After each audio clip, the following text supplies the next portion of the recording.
أعوذ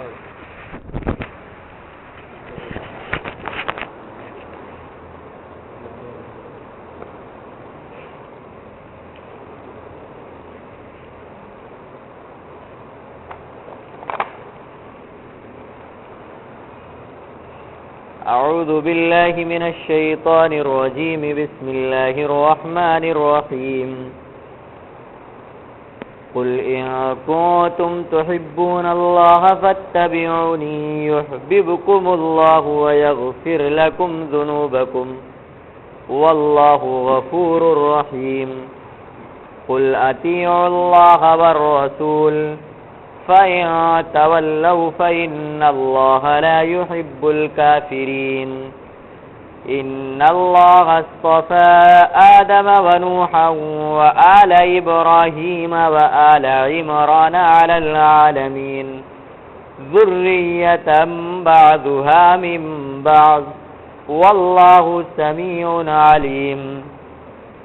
إذ قالت امرأة عمران رب إني نذرت لك ما في بطني محررا فتقبل مني إنك أنت السميع العليم. فلما وضعتها قالت رب إني وضعتها أنثى والله أعلم بما وضعت وليس الذكر كالأنثى وإني سميتها مريم وإني أعيذها بك وذريتها من الشيطان الرجيم. فتقبلها ربها بقبول حسن وأنبتها نباتا حسنا وكفلها زكريا. كلما دخل عليها زكريا المحراب وجد عندها رزقا قال يا مريم أنى لك هذا قالت هو من عند الله إن الله يرزق من يشاء بغير حساب. صدق اللہ العظیم. دیکھیے بات یہ چل رہی تھی کل کہ اللہ رب العزت نے یہ فرمایا کہ اگر تمہیں اللہ سے محبت ہے تو تم میری اتباع کرو، اللہ تم سے محبت کرنے لگے گا. اللہ کی محبت پچھلے کسی آیت میں اس پر تفصیلی گفتگو میں نے آپ کے سامنے کی ہے. کل بھی بہت ساری باتیں اللہ کی محبت کے سلسلے میں آپ کے سامنے آ چکی ہیں. بس اتنا اور سمجھ لیجئے کہ اللہ کی محبت دو قسم کی ہوتی ہے. جو بندہ اللہ سے محبت کرتا ہے ایک درجہ تو بالکل اعلیٰ قسم کی محبت کا ہے اور ایک درجہ ادنا. ہر مسلمان کو چاہیے تو یہ کہ بھئی اعلیٰ قسم کی محبت جو اللہ کی ہے وہ اسے حاصل ہو جائے، اور اعلیٰ قسم کی محبت اگر مل گئی کسی مسلمان کو تو اس کو سب کچھ مل گیا. جو اعلیٰ درجے کی محبت اللہ کی ہے اگر وہ حاصل ہو گئی تو یہ سمجھ لیجئے کہ ہماری آنکھ، ہماری زبان، ہمارے کان، ہمارے ہاتھ، ہمارے پاؤں، پھر یہ سب اعضاء ہمارے اللہ کی اطاعت سے ہٹ کر کوئی کام نہیں کریں گے. آنکھ کبھی اللہ کی مرضی سے ہٹ کر کوئی کام نہیں کرے گی. زبان اللہ کی مرضی سے ہٹ کر کوئی بات نہیں بولے گی. کان اللہ کی مرضی کے خلاف کوئی بات نہیں سنیں گے. ہمارے ہاتھوں سے اللہ کی مرضی کے خلاف کوئی کام سرزد نہیں ہوں گے. ہمارا پاؤں اللہ کی مرضی سے ہٹ کر دوسری طرف نہیں چلے گا. اگر سچی اور حقیقی اعلیٰ درجے والی محبت حاصل ہو گئی تو اللہ ہم سب کو عطا فرمائے. اور یہ محبت کا درجہ اتنا اونچا ہے کہ اگر کسی کو مل گیا تو یہ سمجھ لیجئے کہ پھر اس کا اظہار آنکھوں سے بھی ہوتا ہے اور زبان سے بھی ہوتا ہے، اور یہاں تک کہ تمام اعضاء کے ساتھ ساتھ موت تک اس کا اظہار ہوتا ہے اور موت تک سے اس کا ثبوت ہوتا ہے. جیسے مثلا ہندوستان کے اندر ایک بہت بڑے بزرگ گزرے ہیں، شیخ عبد القدوس گنگوہی رحمۃ اللہ علیہ، اور بہت سارے بزرگوں کے واقعات ہیں. ان کا ایک واقعہ لکھا ہوا ہے کتابوں کے اندر. بہت پائے کے بزرگ تھے یہ، اور اللہ کی محبت اس درجے ان کے دلوں کے اندر سمائی ہوئی تھی، دل کے اندر، کہ ایک مرتبہ کا واقعہ لکھا ہوا ہے کہ ان کے صاحبزادے نئے نئے فارغ ہو کر آئے تھے عالم بن کر، اور ان کے پاس ان کے چاہنے والوں کا ایک مجمع جمع تھا، اور لوگ درخواست کر رہے تھے کہ حضرت کچھ نصیحت فرما دیجیے آپ ہمیں. تو جو صاحبزادے فارغ ہو کر آئے تھے ان سے کہا کچھ نصیحت ان کو کر دو. تو انہوں نے بڑی لمبی چوڑی تقریر 1 گھنٹے کی تھی، لیکن کسی پر کوئی اثر نہیں ہوا. حضرت نے صرف یہ جملہ تقریر شروع کرتے وقت فرمایا، پیارو کیا بتاؤں، کل میں نے سحری کے لیے دودھ رکھا تھا اور بلی نے آ کر پی لیا. اتنا ہی کہا تھا کہ وہ سارا مجمع چیخے مار مار کر رونے لگا. کیا جملہ ہے یہ؟ سادہ سا جملہ ہے، لیکن حقیقی محبت حاصل تھی. تو اس جملے کے اندر بھی دلوں کو پلٹنے والی قیامت خیز بات ہو گئی. اس لیے شاعر کہتا ہے، دل سے جو بات نکلتی ہے اثر رکھتی ہے، پر نہیں پر طاقت پرواز مگر رکھتی ہے. تو یہ دل سے نکلی تھی بات. حقیقی محبت حاصل ہوئی تو سادے سے جملے میں کوئی نصیحت اس کے اندر نہیں ہے، لوگوں کے دلوں کو لرزا دیا اور چیخ نکل پڑی لوگوں کی. اسی طریقے سے ایک بزرگ کا واقعہ لکھا ہوا ہے کہ جب اللہ کی سچی محبت پیدا ہو جاتی ہے تو آنکھوں سے بھی اس کا اظہار ہوتا ہے. واقعہ لکھا ہے کہ جب کوئی ان کے پاس غیر ایمان والا جاتا اور نظر بھر کر دیکھ لیتے تو کلمہ پڑھے بغیر نہیں رہتا تھا. ہندوؤں نے ان کے خلاف جو ہے اپیل دائر کر دی عدالت کے اندر کہ صاحب یہ زبردستی مسلمان بناتے لوگوں کو. ان کے خلاف وارنٹ آیا، عدالت کے اندر گئے. مجسٹریٹ صاحب نے پوچھا کیوں آپ زبردستی لوگوں کو مسلمان بناتے؟ کہا نا صاحب یہ میرے اوپر الزام ہے. تو جن لوگوں نے مقدمہ دائر کیا تھا وہ ایک جماعت لے گئے تھے کہ صاحب ان کے خلاف گواہی دیں گے. کہا ان کی طرف سے یہ وارنٹ ہے، ان کی طرف سے یہ الزام ہے کہ آپ زبردستی مسلمان بناتے اور آپ کہہ رہے نہیں. تو حضرت نے ان کی طرف نظر کی اور ایک سے پوچھا کیوں؟ کیا میں نے زبردستی کسی کو کلمہ پڑھایا؟ نظر پڑھتے ہی کلمہ پڑھنے لگا. دوسرے سے پوچھا کیوں؟ کیا میں نے زبردستی کسی کو کلمہ پڑھا؟ اس نے بھی کلمہ پڑھنا شروع کر دیا. تیسرے کی طرف نظر کی، اس نے بھی کلمہ شروع کر دیا. اب مجسٹریٹ خود ہندو تھا، وہ کہنے لگا کہیں اگر میری طرف نظر پڑ گئی تب تو میری خیر نہیں. کہا بس رہنے دیجئے، سمجھ میں آ گیا کیا واقعہ ہے. تو حقیقی محبت اگر پیدا ہو گئی تو نظر کے اندر بھی وہ اتر جاتی ہے. ایک بزرگ کا واقعہ لکھا ہوا ہے کہ وہ اللہ کی محبت میں اتنا مستغرق رہتے تھے کہ کچھ اپنا بھی ان کو خیال نہیں رہتا تھا. کل آئی تھی نا بات کہ اپنی ہستی کو بھی مٹا دیتا ہے. مجذوبانہ کیفیت تھی. کسی علاقے سے گزر گئے تھے، بچے ان پر پتھر برسا رہے تھے، بدن زخمی ہو گئے. کسی نے دیکھا کہ ارے اتنے اللہ والے ہیں یہ، اور بچے ان کو پتھر مار رہے ہیں پاگل سمجھ کے. تو بچوں کو ہٹایا اٹھایا اور خون صاف کرنے کے لیے جب آگے بڑھے تو دیکھا کہ خون کا قطرہ جہاں جہاں گرا ہے وہ ہر قطرے پہ اللہ لکھ اٹھا ہے. سمجھ میں آ رہی بات؟ حقیقی محبت حاصل ہو جائے تو ایسے جسم کا ہر حصہ اس چیز کا اظہار کرتا ہے کہ اسے حقیقی محبت حاصل ہے. واقعہ تو بہت مشہور ہے، آپ لوگوں نے بار بار سنا ہوگا. خواجہ فرید الدین عطار رحمۃ اللہ علیہ بہت پائے کے بزرگ گزرے ہیں. ان کی زندگی کی تبدیلی کی جو وجہ لکھی ہوئی ہے کہ عطر کی دکان تھی، ان کے عطر فروش تھے، یہ عطر کی تجارت کرتے تھے. دکان میں بیٹھے ہوئے تھے، کوئی ایک صاحب دل پہنچ گیا اور اس نے دکان کو گھور گھور کے دیکھنا شروع کیا. کبھی اس شیشی کو دیکھتا ہے، کبھی پوچھے کیا دیکھ رہے ہو، کچھ لینا ہے؟ کہا نا. میں یہ سوچ رہا ہوں کہ تمہاری جان اس شیشی سے نکلے گی کہ اس شیشی سے نکلے گی کہ اس بوٹل سے نکلے گی کہ کہا میاں میری فکر نہ کرو، تم اپنی فکر کرو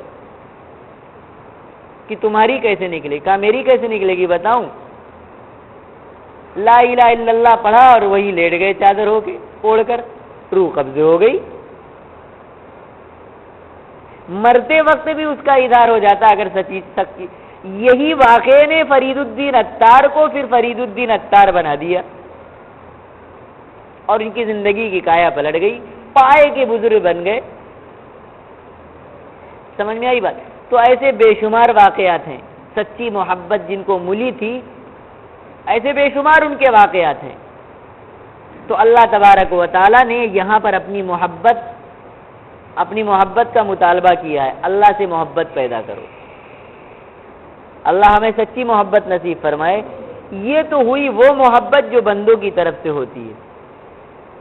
اب اللہ کی محبت، اللہ فرماتا نا اللہ تم سے محبت کرنے لگے گا. تو اللہ کی محبت جو بندوں کے ساتھ ہوتی ہے، بندوں کی محبت جو اللہ کے ساتھ ہوتی ہے، اس میں فرق ہے.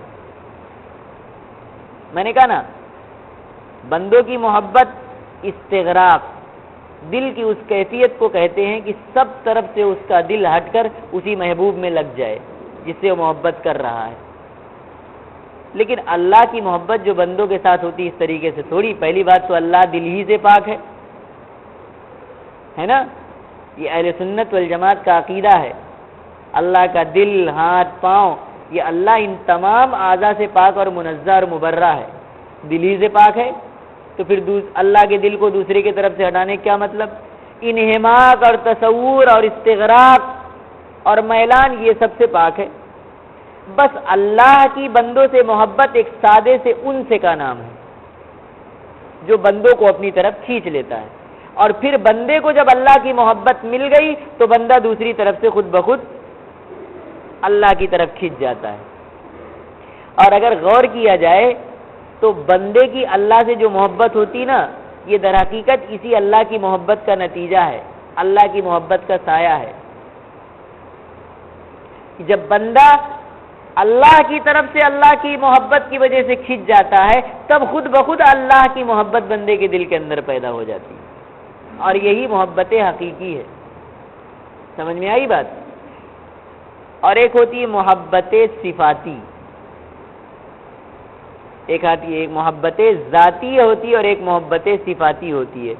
کسی کے اندر کوئی کمال ہے، کوئی صفت پائی جا رہی ہے، کبھی کبھی اس کی بنا پر لوگوں کی محبت پیدا ہو جاتی ہے. جیسے مثال کے طور پر ایک بچہ ہے، ماں بچے سے محبت کرتی ہے تو بچے کے اندر کوئی کمال نہیں ہوتا محبت کرنے کا کہ بچے کے اندر کوئی کمال ہوتا اس کو دیکھ کر ماں محبت کرتی ہے. صرف اس بنا پر کہ اس کا بچہ ہے. یہ محبت ذاتی کی طرح ہے پھر بھی محبت ذاتی نہیں ہے. سمجھ میں آ رہی کہ نہیں آ رہی بات؟ کمالی محبت جیسے کسی کے اندر کوئی ہنر پیدا ہو گیا، اس بنا پر آپ اس سے محبت کرنے لگے، یہی محبت صفاتی کہلاتی ہے. تو اللہ کی محبت جو ہوتی ہے بندوں سے، یہ محبت ذاتی ہوتی ہے، صفاتی نہیں ہوتی ہے. کوئی نسبی تعلق نہیں ہوتا ہے بندے کو اللہ سے، اللہ کو بندے سے. سمجھ میں آ رہی کہ نہیں آ رہی بات؟ جی ہاں. تو اللہ تبارک و تعالیٰ فرماتا قل ان کنتم تحبون اللہ، اگر تم اللہ سے محبت کرتے ہو تو فاتبعونی، تم میری اتباع کرو.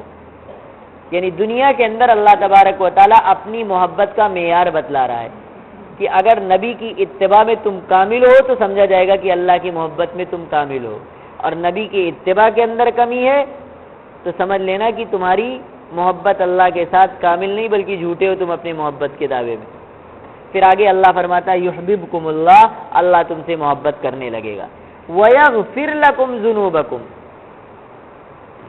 میری اتباع کرو گے تو اللہ تم سے محبت کرے گا، تمہارے گناہوں کو معاف کرے گا. کیوں؟ کیونکہ گناہوں کی معافی کا طریقہ تم کو میں بتلاؤں گا. توبہ کرو، اللہ معاف کرے گا تمہارے گناہوں کو. اگر تم نے اللہ کے حقوق کے اندر کمی کی ہے تو اس کو پورا کر دو. اور اگر بندوں کے حق کو مارا ہے تو اس کا حق دے دو، نہیں تو اس سے معاف کرا لو۔ میں تمہیں گناہوں سے بچنے کا طریقہ بتلاؤں گا، اور حسب وعدہ پھر اللہ نے وعدہ کیا ہے اگر تم بچو گے تو میں تمہاری مغفرت کروں گا، تو وَيَغْفِرْ لَكُمْ ذُنُوبَكُمْ، اللہ تمہارے گناہوں کو معاف کر دے گا۔ واللہ غفور الرحیم، اور اللہ تبارک و تعالیٰ گناہوں کا بخشنے والا اور رحم کرنے والا ہے۔ اب اگلی آیت کا ترجمہ دیکھیے، اللہ فرماتا ہے قل، اے نبی آپ کہہ دیجئے، اطیعوا اللہ، اے لوگو تم اللہ کی اطاعت کرو، والرسول، اور رسول کی اطاعت کرو، فَإِن تَوَلَّوْا، سو اگر تم نے اعراض کیا اللہ اور اس کے رسول کی اطاعت سے تو فَإِنَّ اللَّهَ لَا يُحِبُّ الْكَافِرِينَ، اللہ تبارک و تعالیٰ کافروں سے محبت نہیں کرتا، کافروں کو پسند نہیں کرتا۔ اس آیت کے شان نزول کے بارے میں تفسیر مظہری کے اندر لکھا ہوا ہے کہ عبداللہ ابن ابی، یہ راس المنافقین تھا، منافقین کا سردار تھا، اس نے منافقین سے یہ کہا کہ صاحب محمد تو یہ کہہ رہے ہیں صلی اللہ علیہ وسلم کہ اگر تم میری پیروی کرو گے تو میری پیروی ہی اللہ کی پیروی ہے، لہذا تم مجھے اسی طرح مانو جس طریقے سے حضرت عیسیٰ کے ماننے والے حضرت عیسیٰ کو مانتے تھے، حالانکہ اللہ کے نبی نے ایسا کہا تو نہیں تھا۔ تو اللہ تبارک و تعالیٰ نے اس کے جواب میں اس آیت کو نازل فرمایا۔ عیسیٰ سے عیسائی جو محبت کرتے ہیں وہ ان کی اپنی گڑھی ہوئی محبت ہے، اللہ کی اطاعت کرو اور رسول کی اطاعت رسول ہونے کی حیثیت سے کرو۔ عیسیٰ کو ماننے والے ان کو رسول ہونے کی حیثیت سے عیسیٰ کی اطاعت نہیں کر رہے تھے، وہ تو انہوں نے خدا بنا رکھا تھا حضرت عیسیٰ کو، اور یہ جھوٹ بول رہا ہے کہ ہم سے ایسا مطالبہ کر رہے ہیں کہ جیسے عیسائی حضرت عیسیٰ کو مانتے تھے ایسے تم مجھ سے محبت کرو، ایسے میری اطاعت کرو نا۔ اللہ فرماتا اللہ کی اطاعت کرو، اور اس رسول کی اطاعت کا جو حکم دے رہا ہے عیسیٰ کی طرح نہیں جیسے ان کے ماننے والے کرے، بلکہ ان کی اطاعت رسول کی حیثیت سے کرو، اور کسی رسول کی اطاعت رسول کی حیثیت سے یہ اللہ ہی کی اطاعت ہے، کیونکہ رسول کیا لے کر آتا ہے؟ اللہ کی اطاعت کا طریقہ بتلاتا ہے۔ اگر کوئی رسول ایسا آیا اس نے کہا صاحب نہیں اللہ کی اطاعت سے ہٹ کر کوئی الگ طریقہ بتلائے تو اس رسول کی اطاعت ہی واجب نہیں، ایسا تو کوئی نبی ہے ہی نہیں ہے۔ تو رسول کی اطاعت رسول ہونے کی حیثیت سے یہ بھی آئین ہی اللہ کی اطاعت ہے۔ سمجھ میں آ رہی کہ نہیں آ رہی بات؟ جی۔ فَإِن تَوَلَّوْا، لہذا اگر تم نے اس سے اعراض کیا تو اللہ تبارک و تعالیٰ کافروں کو پسند نہیں کرتا۔ ہونا تو یہ چاہیے تھا اللہ یہ کہتا کہ پھر اللہ تم سے محبت نہیں کرے گا، لیکن اللہ کافر ایک اصول بتلا دیا، اس کے اندر وہ بھی آ گئے۔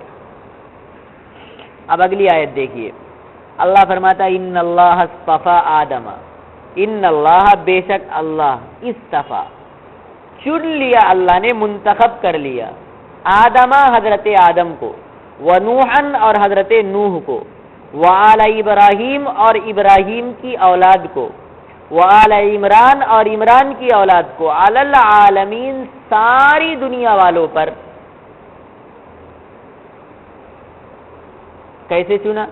اپنی نبوت کے لیے، اپنی رسالت کے لیے آدم کو چنا، نوح کو چن لیا، ابراہیم کی اولاد کو چن لیا، اور عمران کی اولاد کو چن لیا، سارے عالم پر۔ اللہ تعالیٰ نے اس آیت پاک کے اندر نبیوں کی فضیلت کو بیان فرمایا ہے۔ کیوں؟ تاکہ نبیوں کی اطاعت کی ترغیب پیدا ہو جائے ان لوگوں کے اندر۔ کن لوگوں کے اندر؟ جو نبی علیہ الصلوۃ والسلام کے زمانے کے اندر تھے، وہ بھی ایسے تھے، حضرت عیسیٰ اور حضرت موسیٰ کو ماننے والے، یہ تو مانتے تھے نا ان دو نبیوں کو، اور مشرکین مکہ یہ حضرت ابراہیم کو مانتے تھے، اور ان کا دعویٰ یہ تھا کہ صاحب ہم تو ملت ابراہیمی پر ہیں۔ تو اللہ نے ان نبیوں کی فضیلت کو بیان کیا، اگر تمہارا دعویٰ ان نبیوں کو ماننے تو پھر یہ بھی تو رسول ہی ہے۔ کون؟ آپ صلی اللہ علیہ وسلم، تب اس کی بھی اتباع کرو۔ سمجھ میں آئی نا بات؟ اس لیے نبیوں کی فضیلت کو بیان کیا۔ حضرت آدم کو اللہ نے چن لیا، ساری قیامت تک آنے والے سارے پیدا ہونے والے انسانوں کا کیا بنا دیا؟ باپ۔ پھر سب سے پہلا نبی اور تمام نبیوں کا باپ. بھائی جتنے نبی پیدا ہوں گے قیامت تک آدم ہی کی اولاد تو کہلائیں گے. کوئی فرشتوں میں سے نبی بن کے تو آئے گا نہیں, جناتوں میں سے تو آئے گا نہیں کوئی نبی بن کر. یہ چننا. اور پھر اللہ نے مسجود ملائکہ بنا دیا, سارے فرشتوں کو حکم دیا کہ تم آدم کا سجدہ کرو. یہ چننا ہی تو ہوا, یہ انتخاب تو. اور پھر اللہ فرماتا ہے نوح کو چن لیا. آدم کے بعد نوح آدم ثانی کہلاتے ہیں, وہ بھی سارے انسانیت کے باپ کہلاتے ہیں حضرت نوح. اور پھر جس وقت اللہ نے ان کو نبی بنا کر بھیجا اس وقت روئے زمین پر اللہ کا ماننے والا کوئی نہیں رہ گیا تھا. ان سب میں انتخاب کر کے اللہ نے حضرت نوح کو بھیجا. سمجھ میں آئی بات؟ جی. اور پھر آگے فرمایا کہ اللہ نے ابراہیم کی آل کو چن لیا. کون ابراہیم کی اولاد میں؟ حضرت یعقوب ابراہیم کی اولاد میں, حضرت اسحاق ابراہیم علیہ السلام کی اولاد میں, حضرت اسماعیل حضرت ابراہیم کی اولاد میں, اسباط ابراہیم کی اولاد میں. اور پھر جتنے انبیاء علیہ السلام کو اللہ نے بنی اسرائیل کے اندر نبی بنا کر بھیجا, وہ بنی اسرائیل کے سارے انبیاء حضرت یعقوب علیہ السلام کی اولاد میں سے تھے. سمجھ میں آئی بات؟ جتنے انبیاء بنی اسرائیل ہیں وہ سب اولاد ہیں حضرت یعقوب کی. چن لیا. اور آگے فرماتا ہے اللہ کی وآل عمران, اور عمران کے آل میں سے اللہ نے چن لیا. کن کو چنا؟ اب یہ آل عمران, عمران ہے کون؟ اگر اس عمران سے مراد حضرت موسیٰ علیہ السلام کے باپ ہیں, ان کے باپ کا نام بھی عمران تھا, تو یہ عمران سے مراد یہاں پر ہوگا عمران ابن یسہر. عمران ابن یسہر یہ حضرت موسیٰ علیہ السلام کے باپ ہیں, تو پھر اس سے مراد ہوں گے حضرت موسیٰ اور حضرت ہارون. اور اگر اس سے مراد عمران سے حضرت مریم کے باپ, ان کے بھی باپ کا نام عمران تھا, اور عمران کے باپ کا نام جو حضرت مریم کے والد ہیں, بعض مفسرین فرماتے ہیں عمران ابن ماسان, اور بعض فرماتے ہیں حسن بصری فرماتے ہیں کہ عمران ابن اشہم ابن امون. تو اگر اس سے مراد حضرت مریم علیہ السلام کے والد ہیں تو چننے کا مطلب یہ ہوگا حضرت عیسیٰ. اور اگر اس سے مراد وہ دوسرے عمران ہیں جو عمران ابن اشہم ابن امون ہیں تو یہ حضرت سلیمان علیہ السلام کی اولاد میں سے تھے. یہ مراد ہے. تو گویا کی تمام انبیاء علیہ السلام یہ جتنے ہیں سب یا تو وہ حضرت آدم علیہ السلام کی اولاد, اور یا حضرت ابراہیم علیہ السلام کی اولاد, اور یا حضرت سلیمان علیہ السلام کی اولاد. سمجھ میں آ رہی کہ نہیں آ رہی بات؟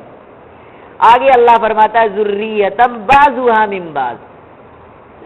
یہ تمام انبیاء علیہ السلام ایک دوسرے کی اولاد میں سے ہیں, ذریت میں سے ہیں. سب کا ایک دوسرے کے ساتھ رشتہ جڑا ہوا ہے.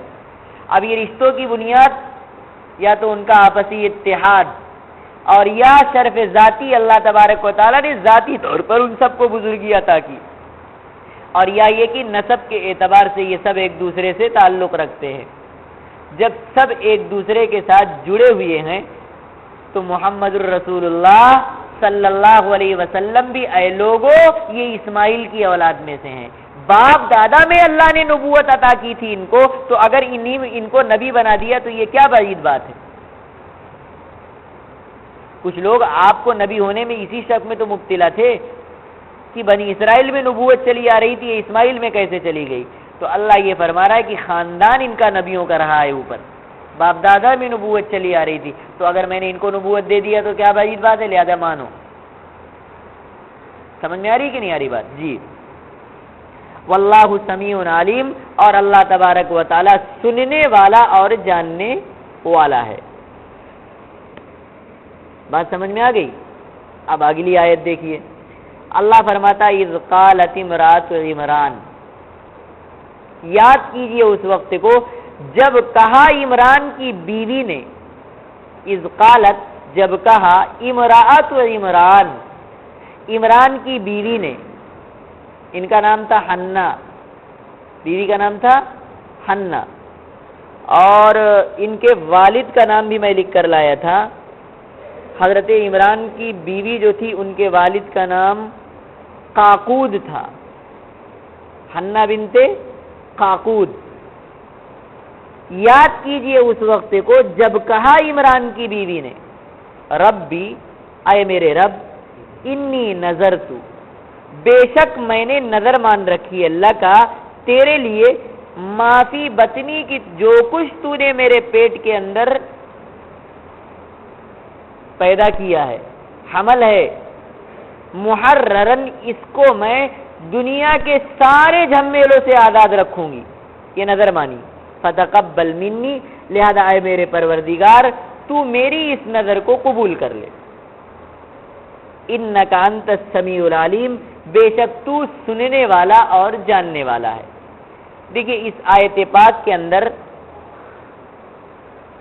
حضرت مریم علیہ السلام کی والدہ کا تذکرہ فرمایا اللہ نے۔ حضرت مریم علیہ السلام کی والدہ کا نام حنہ میں نے آپ کو بتلایا، یہ بوڑھی ہو چکی تھی، بانجھ تھی، یعنی بوڑھی ہونے تک ان کو کوئی اولاد نہیں ہوئی تھی، بڑھاپے میں اللہ تبارک و تعالیٰ نے ان کے پیٹ کے اندر حمل پیدا کیا۔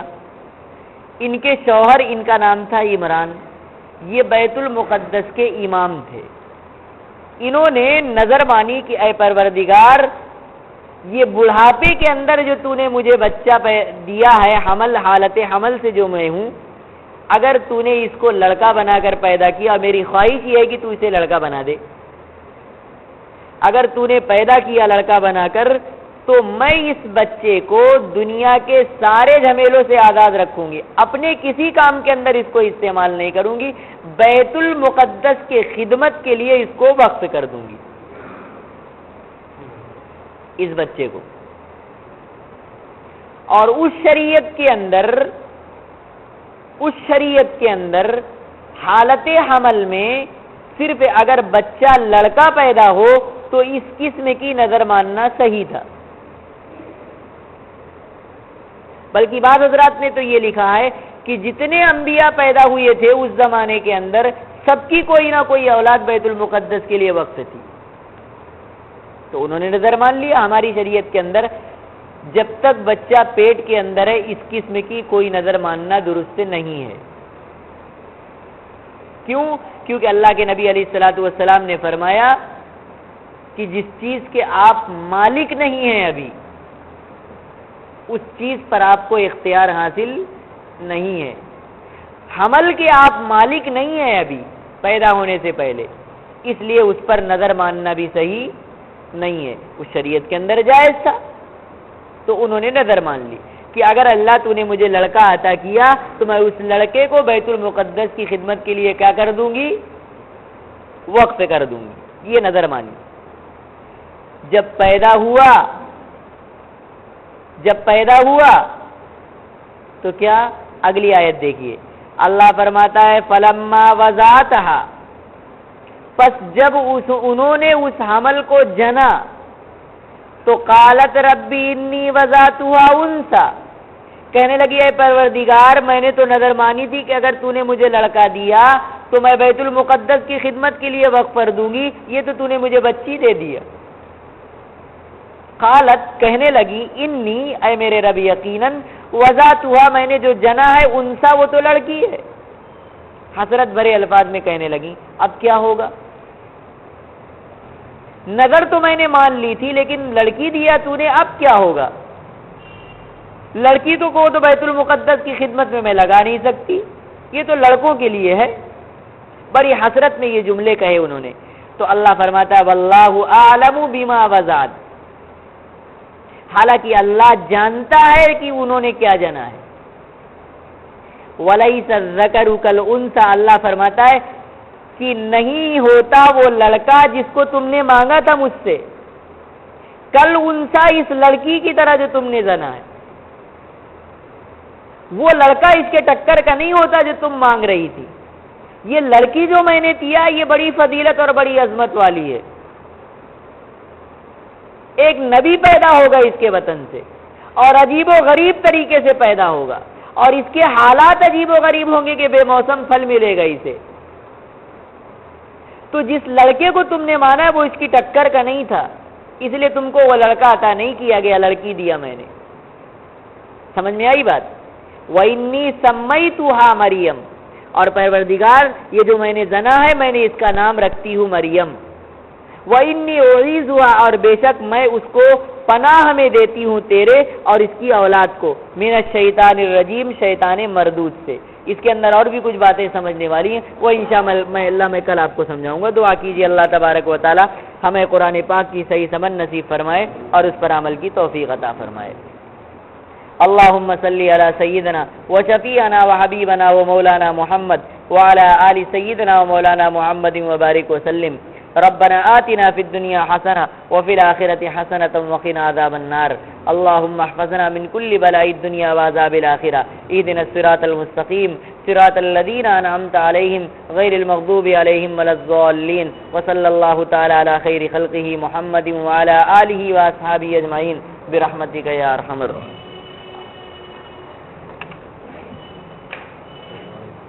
السلام ورحمۃ اللہ. الحمدللہ چل رہی ہے، تھوڑا بہت ہی فاقہ ہے اور بقیہ تو بستری میں ہے. ہاں کھانا وانا تو کھا رہے ہیں ابھی، پہلے کے بمقابل ابھی کھا رہے ہیں.